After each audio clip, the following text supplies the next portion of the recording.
I've been thinking a lot about my origin story lately and how I got where I got, like how I became a ghost hunter and a psychic on a web series. And when I really looked at it, I was like, wow, what a story. What I see when I look back is a really scared kid who was doing whatever it was that she could to gain some sort of control over her life. I wanted more power over darkness. I wanted to understand darkness. I wanted to understand evil. And I didn't want to be afraid.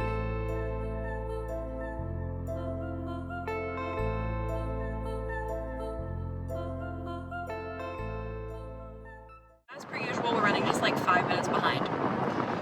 Five. Yeah. Just five. 5. The place that we're going, it was a tuberculosis hospital. It was also a psychiatric hospital and a mental health facility. A lot of the people's goods, like they just up and left the place. So you can still see their clothing, teddy bears. Actually, a lot of gruesome history of like people running away. Let me just check the GPS to see how close we are. No doubt. It's the hand-drawn motel sign. That's how we do it. Oh no. I think this is... Yeah, I don't even know if this is entrance or what. This is fine. This is fine. It's not sketchy. Oh, there's the office. Okay. Living fancy here. Fancy hotel. Office. Right, check in.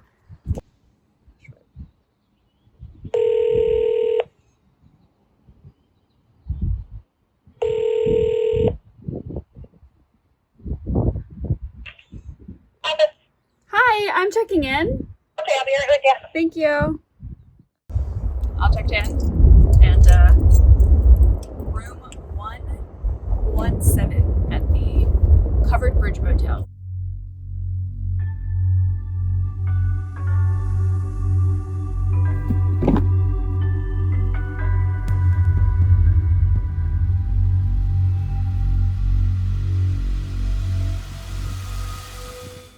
The Indiana State Hospital would officially open its doors in 1911 and quickly become one of the most reputable locations for effectively treating tuberculosis. At its peak, there were over 400 patients on its waiting list to receive its pristine care. With the TB pandemic successfully ending, the facility would close its doors temporarily in 1968, only to reopen them 8 years later under the name of Lee Allen Bryant. Under this new administration, it would bring in a reign of terror due to its lack of preparation for taking in the mentally ill. Up until its final days, multiple patients would escape and be killed in traffic. Others would commit suicide in the woods nearby, and there would also be a report of a murder-suicide involving a gun. With these violations becoming commonplace, the State Department of Health would permanently shut the facility down in 2011. We are, as you can see, this place is really remote. And we are just starting the process, and it feels saturated is a good word for it. It feels saturated. What I'm most captivated here by is just how nature has just overtaken it. I really love how the flowers keep presenting themselves in front of all of these decaying places. There's a lot of beauty in that, especially with where I am in my life right now. And for me, that's what this feels like. I see these flowers and I see it all coming through against rust and abandonment and stuff that's fallen in on itself. And it just feels like me. It feels like the perfect metaphor and symbol for me.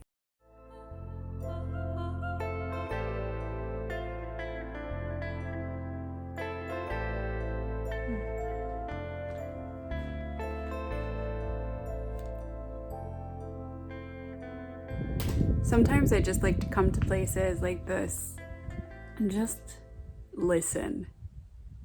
Listen to the wind just like moving through the hallways, how it lifts debris, how my feet crunch against the ground. I like to listen. You know?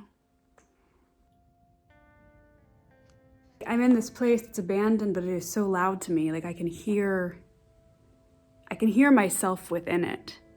And there's this old portrait here with Jesus in it.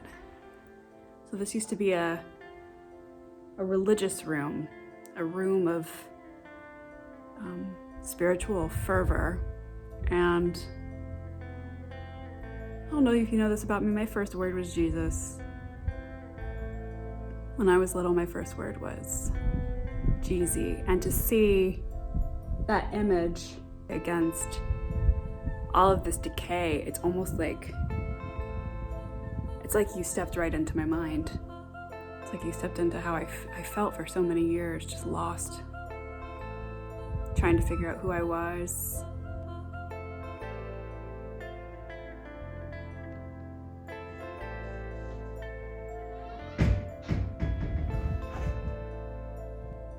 The wind moves this room.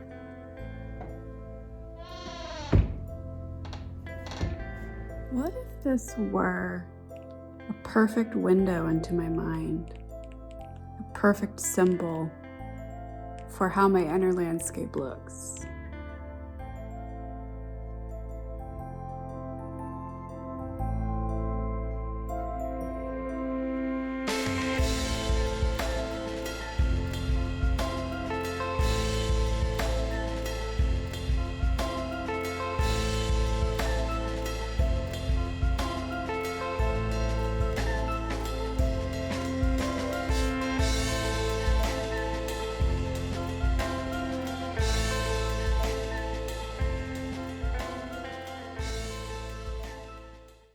Right now, we're beginning our investigation of the Indiana State Sanatorium out here in Rockville, Indiana. And just behind me is more of the recent structure here. This is Adams Hall. It's the giant hospital, 6-story structure. We're going to enter in through here when we start our investigation. Mr. Musgrove, buddy. I'm excited. This will be. This is where your home stay, buddy. That's right. Let's get it. Let's do it. And Becca. This place at night is really epic. Like, just kind of cool. Yes, it is. Yeah. Ooh. Ooh. Watch your step here. Ooh. Okay.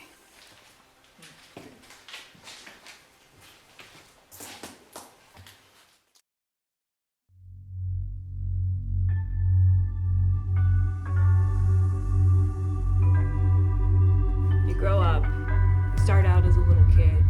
You have all of these experiences, right?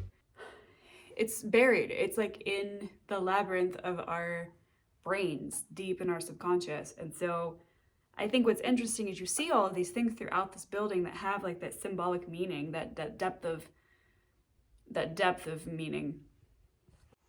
What actually strikes me most about this property is just the sheer amount of stuffed animals that were left behind. Record. Abandoned Psychiatric Hospital, April 2021. Just gonna do like a little inventory of these stuffed animals that I'm seeing that are speaking to me. Blue elephant. Blue elephant. Brown bear. Large white bear. Brown bear. Large white bear.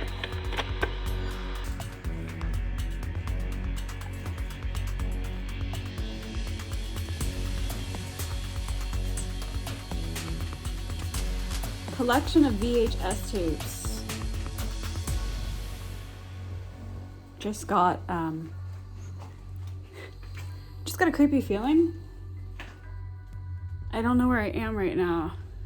This room here. Ooh, I have a really bad feeling actually. I'm gonna mark this space as a place to come back to because it lights my brain up with not good vibes. Wow, what was this space? It doesn't have anything on the door that tells me what it was. It looks like it might have been, oh God, okay, this room. And then it faded, it's gone, but mark room with brown paneling. Mark room with brown paneling. By ramp.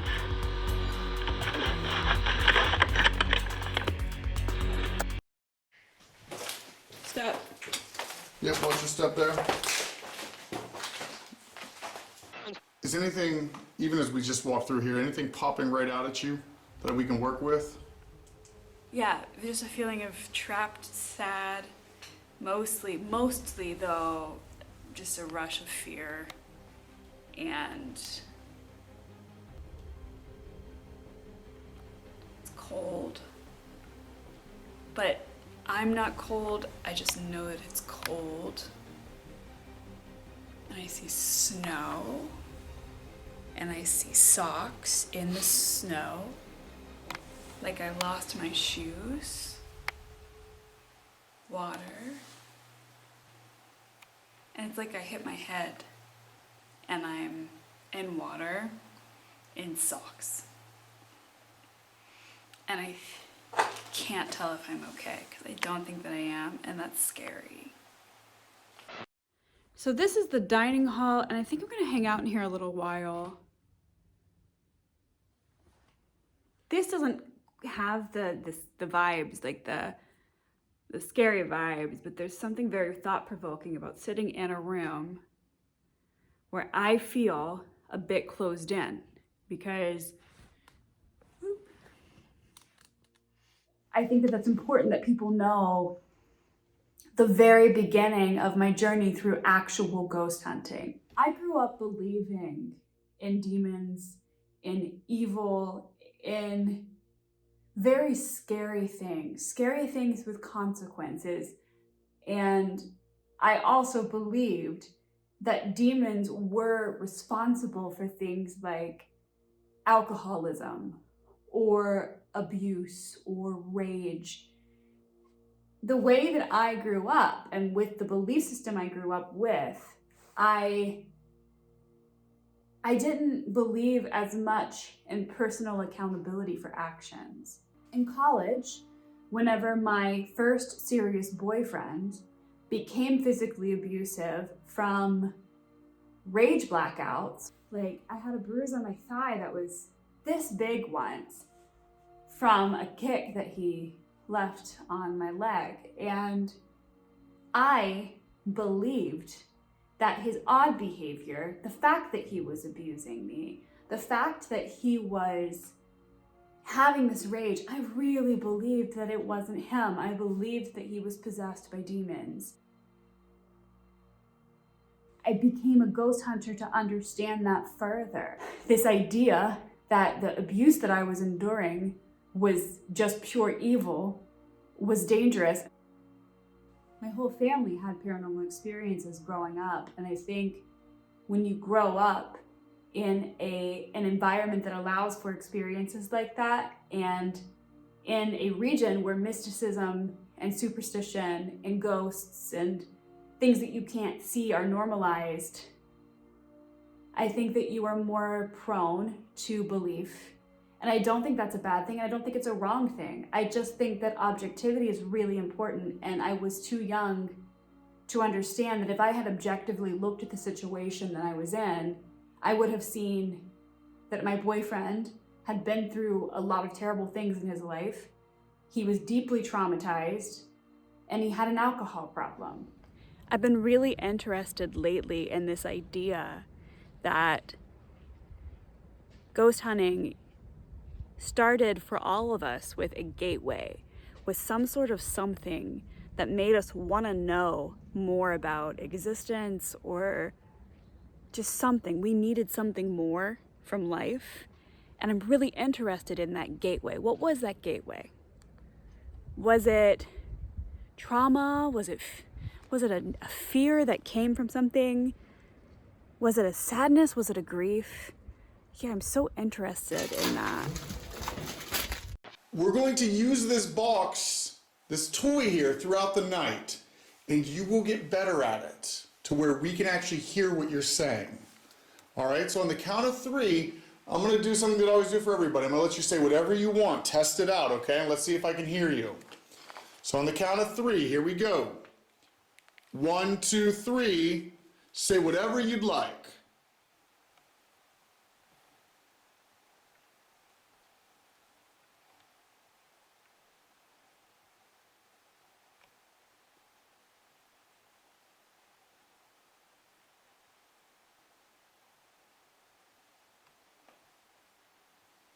Ending EVP, ending. All right. Chris, I'm bringing it back to your camera here real quick. All right, here we go, playing back. 1, 2, 3, say whatever you'd like.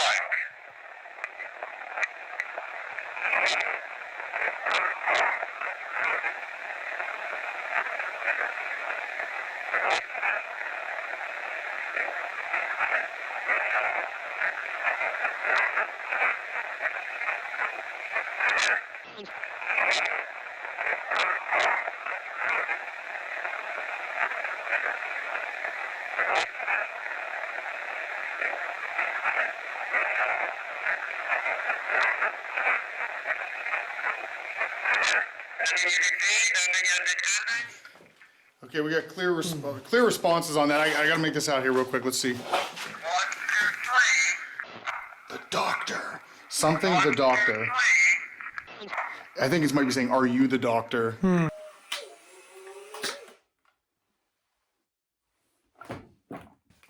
Okay, so this is the kitchen. You can't. And the kitchen is, covered in rubble, and here I just stepped on a grate.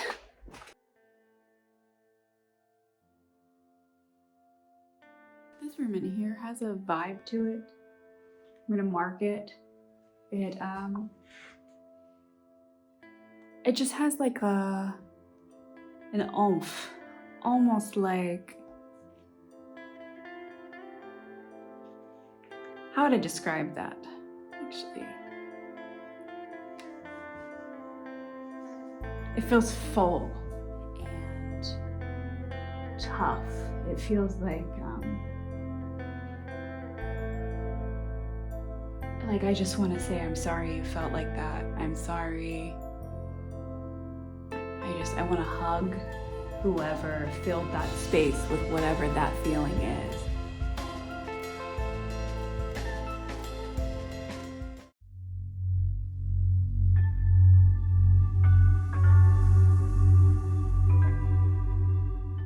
What did it feel like to walk into the building the first time? It feels off, I know that. Somewhere between the front entrance and the nursing home side, as you walk just straight through, something scratched the back of my neck. I've been scratched before. I know what that feels like. It's been a long time since that's happened to me. It's untapped. Okay, and I have this theory going that when you have a location that has been so heavily investigated over and over again, the spirits know they're either going to talk to you or they're not going to, because they get what you're trying to do. Are you intriguing enough to them? Are you asking the right questions? But the thing with this place is no communication has been made ever. So I'm really sure they're going to talk. Actually, one thing, when I was setting up some of the wires back at our base for night 2, I heard a disembodied voice while I was clicking the connectors together. A man, like a disembodied male voice, go, "Careful."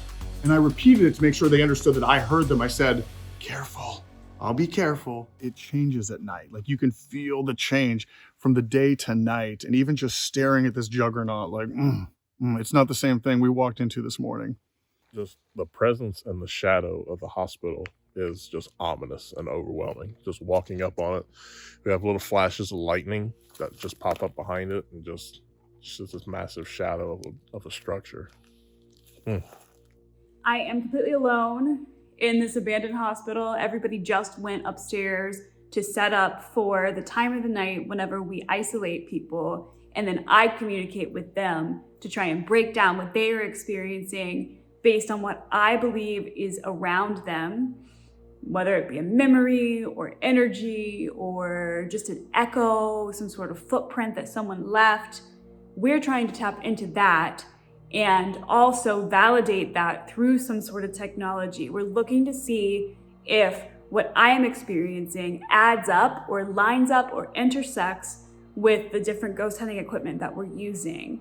I've been doing it for long enough to look at it from completely upside down, to look at it from all angles and perspectives. And what I found here is a fierceness, a strength, a bravery, an ability to do really hard things. And, we have signal.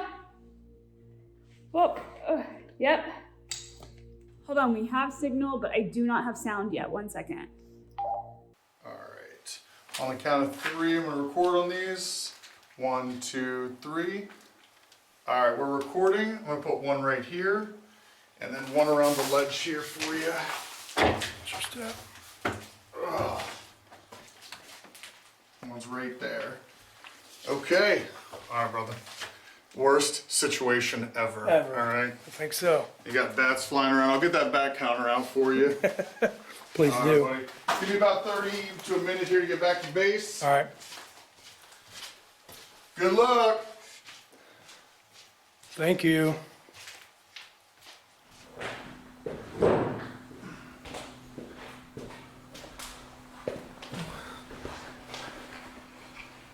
It's been a minute. It's dead silent. I think Adam's back at base.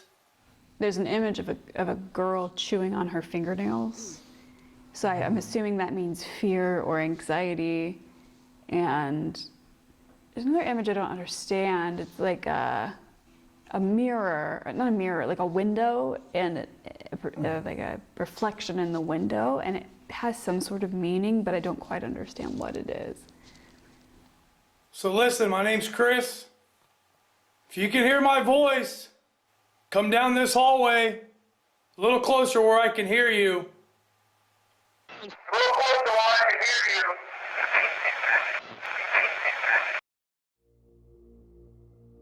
I was thinking how amazing it is and powerful to have a team that you've been working with for so many years. You walk in, like, I feel completely confident that I can handle whatever happens to me when I'm on an investigation, when I'm with you. It takes chemistry, and we've known each other for how long? Now it's going like on a decade. And the same people over and over again working with you, and also tackling on bigger hauntings. This is a massive structure sitting on 200 acres. Why don't you try reciting the Lord's Prayer? Well, I was thinking like the alphabet. What's the last part of the alphabet? Now I've said my ABCs.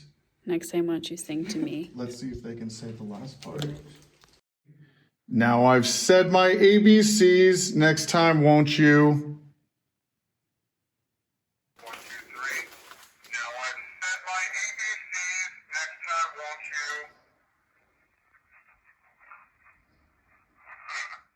you? First off, it started off with, Becca and I driving up, seeing the place during the day, and Becca talking about this dream she had of a portrait. It was faded. It was a man's interpretation of life and reality. It was super deep. Then for Becca, during our investigation, to come across the paperwork, we walked in and she finds this paperwork in a room of a patient drawing out what seems to be a monster. It's dangerous game. It is a dangerous game. These drawings of a monster, it actually blew my mind. Okay, there's so much to them. There's so much depth. Are the dream and that correlated? Perhaps, maybe not, but just let alone, these people are talking about monsters. What did they experience while they were staying here? That started the investigation. And then as we progressed, we had a not so successful Estes method experiment, but we did capture one voice. This is where the SB7 is hooked up to headphones that only one person can hear. And for us, that would be Chris. About 8 feet away, Becca and I would be whispering questions to see if anything Chris says correlates. For the first 20 minutes, we received absolutely nothing. But Becca was also picking up on a male entity trying to communicate. We can hear you in other spots. Don't be afraid to come into this old cafeteria. He wants to know why he can't see anything. What's wrong with your eyes? Not him, Chris. He's blindfolded because it helps him focus only on the telephone call. He's like an operator right now, and he's telling us what you say. But he has to stay focused. Hey, Chris. Yes. Have you heard anything yet? Not one Okay. thing. Okay. Just I was making dead. sure. It's just all white noise. Just everything's just going. Channels are going super smooth. Just nothing's nothing? popping off. Nothing. Not one word. Weird. We understand this may be frustrating, and it's new. No one has done this before here and trying to talk to you like this. Take your time. You can see the monsters too. Yes, we can see the monsters. A couple times the noise has fluctuated a little bit, like something's trying to come through, but other than that, it's just like the last time, just static. If you can't speak to Chris through the phone, can you bang something? Help us find out where you are by the bang.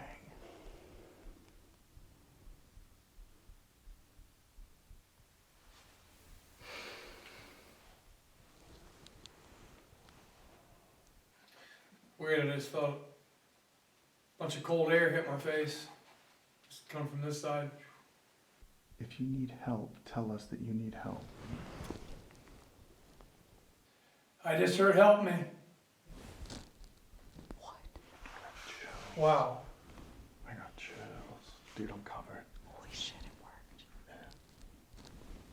It was a male voice. Now that I look back on it now, 10 years later, I mean, I've been doing it for a long time.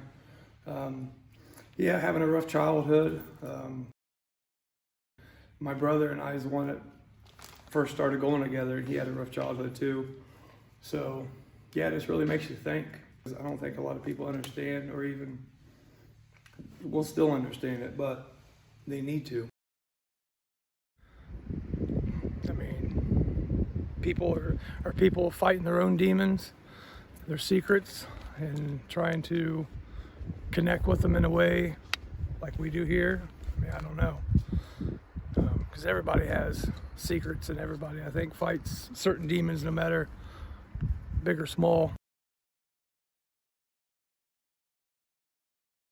We just dropped about $70 in a raid right now at Casey's. Do you know it's probably gonna, like, the general manager's gonna call and be like, who spent $70 at 2:30 in the morning? The only We place. we still have pizza being cooked right They're now. probably too. the only like place open for miles. Yeah, a long time. We Yeah. passed 5 different places, they were all closed. We're YouTubing. This is, what are we doing? We're talking about the hotel? The room, It's actually pretty nice. right? We're out here in Rockville, Indiana. Oh, we have neighbors. There's actually, this isn't just a cabin. There's actually people there and there. Wait, and your whisper is like yelling. That was actually my indoor voice, but I'm a Look. whisper. Look at this, Kimmel. Look at this. Look. A real phone. Hey, we paid for state of the art. So, How long's it been since you actually made a call on a real phone? what do you approve of the bets? Yeah. Not sure yet? Not They're sure? pretty squishy. Got some spring to them. Anyway, what a day. You know, I've been ghost hunting for so long, and I don't know how to explain this really, other than it just feels like I had this breakthrough that came from just sitting and thinking a lot. Buildings like this don't really scare me because honestly, I've just been through so much scary stuff in my life. Like, the last thing I'm really afraid of is a ghost at this point.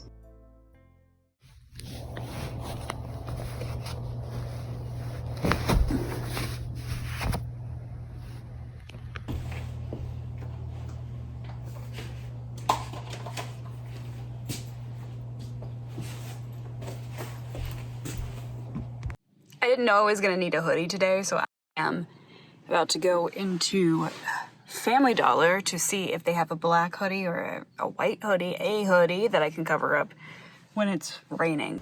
Men's section, black hoodies. Size, I don't know what size that is. Tell me what size that is. 1250. Oh no, that's the size. Medium, perfect. Be the kind of person who stops at Family Dollar. Be the kind of person who stops at Family Dollar and rocks a hoodie they bought for 12 bucks.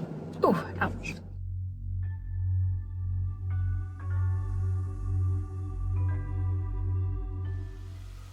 I'm standing in front of a place that I've wanted to come for years. Inside, so much of this is just literally like a bomb dropped and people took off. It's like, it still sits like it did. People's belongings are in there. And I wanted to see it. I wanted to experience what that was like to walk through a place like that. I walked through places like that when I was a kid. In Kentucky, sometimes people would just abandon their houses. And ultimately, my family also did that with our trailer, and our stuff was still in it.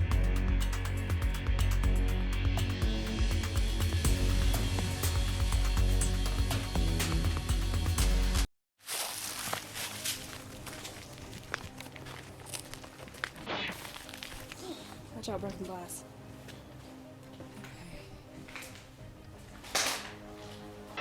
This looks inviting. Let's go over here. Inviting. Oh yeah?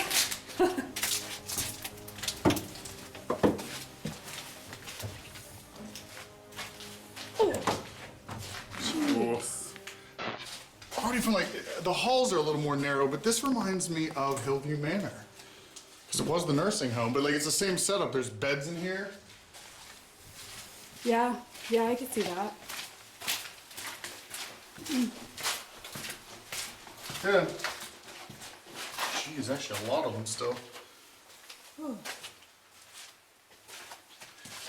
I'm gonna believe that all of this mimics each other, all 6 floors. Let's see. Oh, my camera died. What? Yeah. Wait.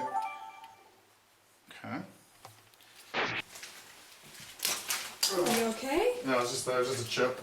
Okay. This is another end room. This place really starts to change as the sun starts to set, doesn't it? Okay, let's... all these things that people love. What compelled me to come and visit the Indiana State Sanatorium? It's like a time capsule. This place was operational and then one day shut down. Everything was left in place. You know I'm obsessed with immortality and legacies and stuff like that. Time capsules are another thing because it's almost like time travel. We can go back and we can see something that actually shouldn't be here anymore. This should have been clean, modernized, repurposed with how we do things in society, but we're stepping back in time. The way that we treat the most vulnerable in our society says everything about us as a society. And we're talking about multiple vulnerable populations. We're talking about the sick when it comes to tuberculosis. We're talking about the elderly when it comes to nursing homes. And we're talking about people who, you know, are experiencing mental health crises. We're supposed to learn from our histories. So Those who don't learn from the past are doomed to repeat it, is what you're saying, right? Yeah. right. So for me, I think that this investigation will probably be emotional, but for me, when it comes to vulnerable populations, not getting the help or the support that they need, I start to get angry. So I suspect that I might be angry more than I usually am. We should acknowledge them and hold space for the pain that was sometimes that came out of those things and for the people who were hurt. And whenever we try to just erase things and pretend like they didn't happen, then we are doing a disservice to the people who suffered.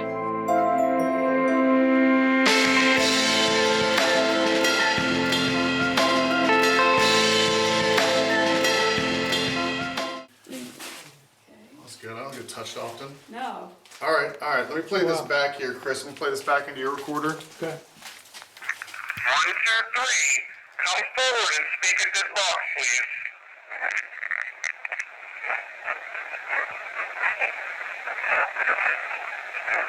Don't mind me, just gonna be covered in dust when I get back. Look at this room. Look at that. The sheets are still on the bed. There's still a suitcase in the corner that belonged to this person. This is our closet, and when it comes to subconscious stuff and brains, I think in my personal, at least in my life, closets hold a lot of meaning. Gosh, people's personal effects, there's deodorants and there's combs. This floor has an eerier feeling than the rest of them.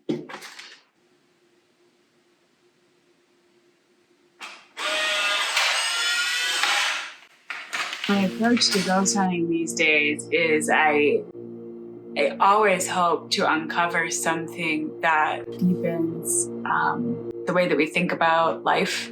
Every location teaches us something different, because the ultimate question is, and it's very cliche, what happens after we die? And that's what I think I really wanted to understand. I wanted to understand death. That was why I became a paranormal investigator. Like, how do you get rid of demons? Now that I've been doing this for so long, my perspective has completely shifted, and my perspective on demons is is complicated. What's most important to me now is not what happens when you die, because quite frankly, I don't know how I can say this, but I don't really care that much. Like I care what we've learned about how we live our lives right now.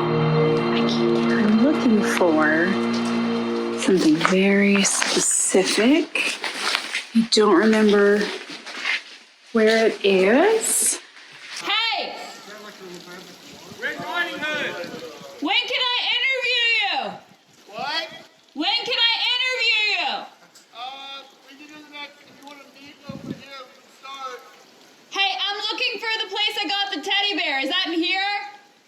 Yeah, the teddy bear would have been found in there. Okay. Where do you want to talk to me at? You want to do it? The tunnels are good. We'll start there. What? Tunnels! Okay. Just wait for me. It's pouring. That's why I'm wearing a poncho. Gotta be careful in here. Looks like there's some critters. So, this is the industrial washing area where they did all the laundry. So that would have been all the sheets. Step here. You can cross a little step without falling in.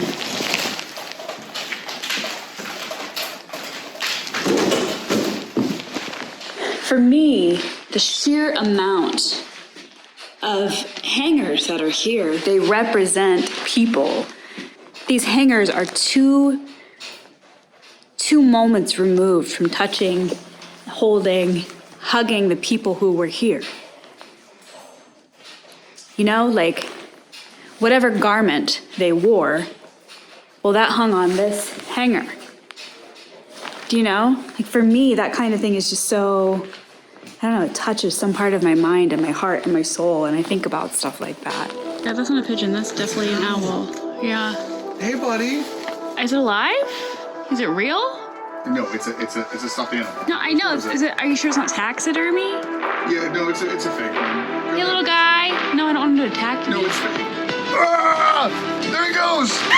Ow! Mine hurt my arm. Hold this. You should have just stood. You should have just stood up. It swooped at my head, so I dove. Sweet. I've never seen an owl up that close like that.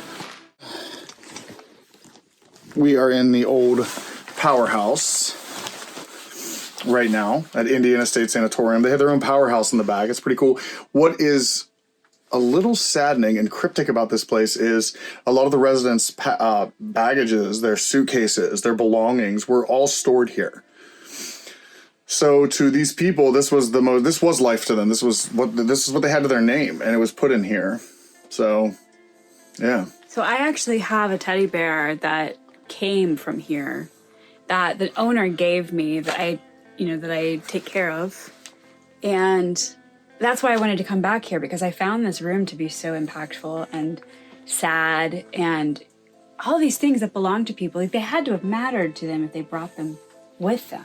Mm-hmm. I think so often whenever you go on a paranormal investigation or you go to these abandoned buildings, you have this idea of these myths and these ideas of people that were there, but we forget about the actual humanity behind those ideas. So people might come to this hospital and think about like every scary movie they've ever seen about hospitals. Or they might think about One Flew Over the Cuckoo's Nest, you know, that movie. Or people begin to think of what they've been told to think of, and they forget these were people, real people with belongings. Yeah, I think that this helps illustrate the humanity behind what we seek in these places. Does that make sense? That's right. No, that's right. We are having fun Getting tonight. all kinds of cameras set up here in a second, and we're going to do Adam's quarantine. And Becca's going to be doing her magic, and Chris is going to sit silently as we all listen. And I'm around a corner. I can't even see around the bend here, that's awesome. Listen, I don't have much time left, but I want you to know something and listen to me very carefully. There are no such thing as monsters. They're just broken people. You have to remember, they're just people. I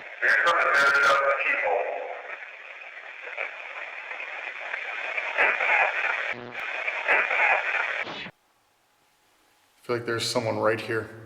like right here, like on me. It's a cold breeze, but it's steady now. It's not moving. It's right here. It's not outside where it's warm. It's right there.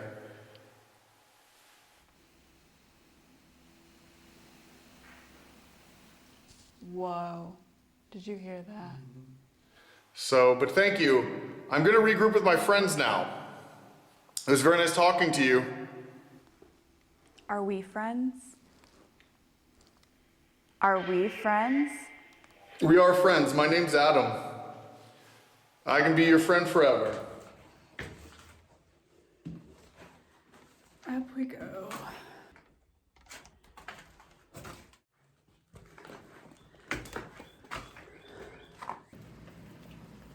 And I'm up here on the roof and it's raining.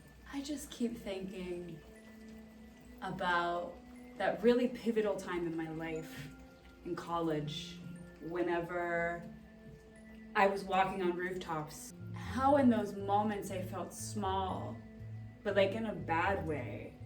I wish I could say to myself, all that you need to know is that you matter, that your story matters. You're gonna go ghost hunting and you're gonna learn through ghost hunting about the human condition.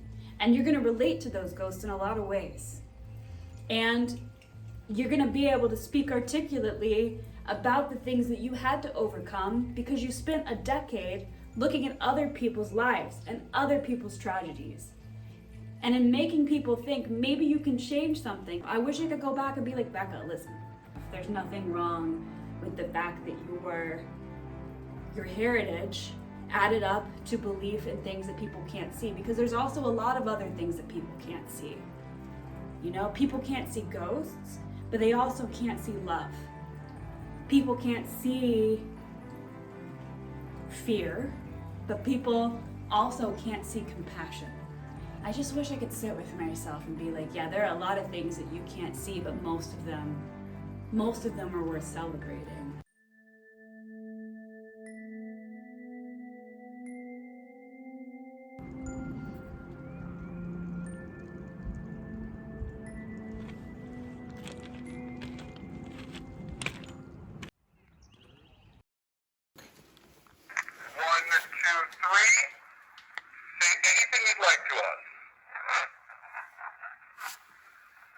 Hey, I'll play that back. 1, 2, 3. Say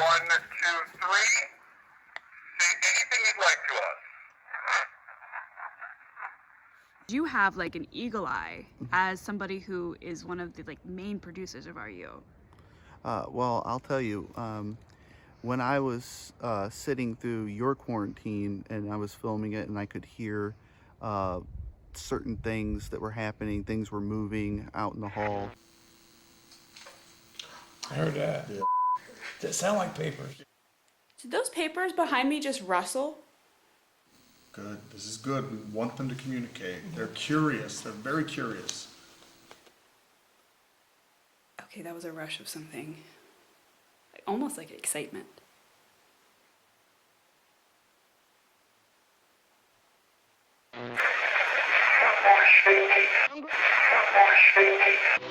I'm gonna try something that I'm a little scared to try because the room feels already really scary, but I want to understand you, so I'm gonna do it even though it's kind of scary to me too. Holy shit, there is something in the hallway. I literally heard something. Go ahead and invite it in. Oh God, how'd you know what I was gonna do? Okay. Friend, I'd like We lost you. Something happened here. We lost you on the screen. Okay, you're back. Okay, this is getting real sketchy, and I haven't even asked you. Okay, all right, this is. Friend, I'd like to speak with your monster, if you don't mind.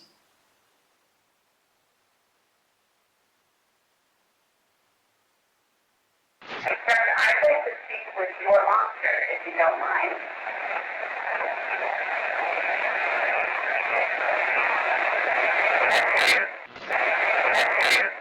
I'm sorry if your monster dictated your life. It sounds like he talked for you a lot. What's our time at, Eric? 27 minutes. there's this thing also that keeps happening, that whenever I ask for the monster to step forward, everything goes like quiet. Like it's almost like the entire room drops out and it's just like no sound in my mind, in my ear, like everything's just quiet. All right, Becca, we're gonna come and get you, all right? Okay. But you did very good. And Jeff, while you were gathering the cords up, as we were collecting this, you were recording on your phone and you captured something. Yes. So there was no females down at the other end beyond where we were sitting watching the TV. Mm-hmm. So this is what I caught. I was recording the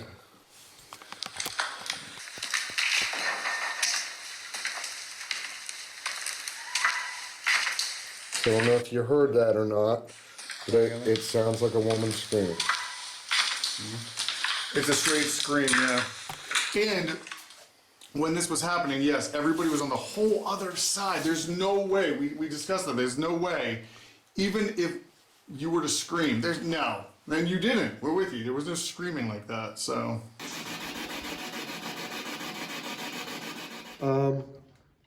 It uses a hacked radio that scans AM or FM, preferably AM. Spirits are able to grab onto those radio frequencies and speak to us through them. I wanted to show what it's like to be on a Resident Undead investigation and all the behind the scenes conversations,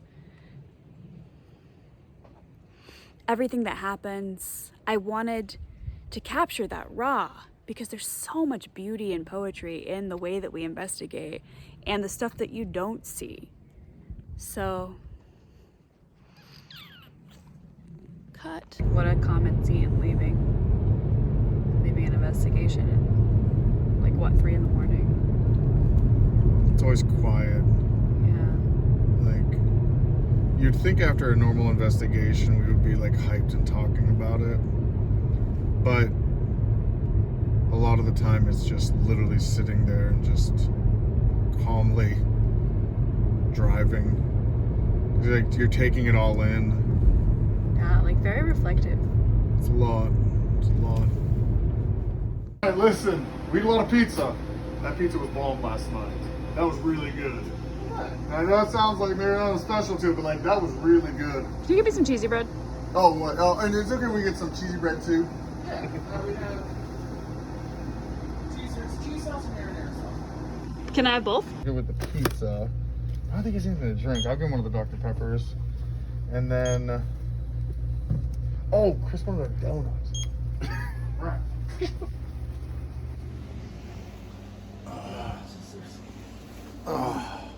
This is the first time I've sat down in a while, except for quarantine tonight. That's good. That's good. That's good. Oh, it's good. And you got that's good. That's all I can say. That's good.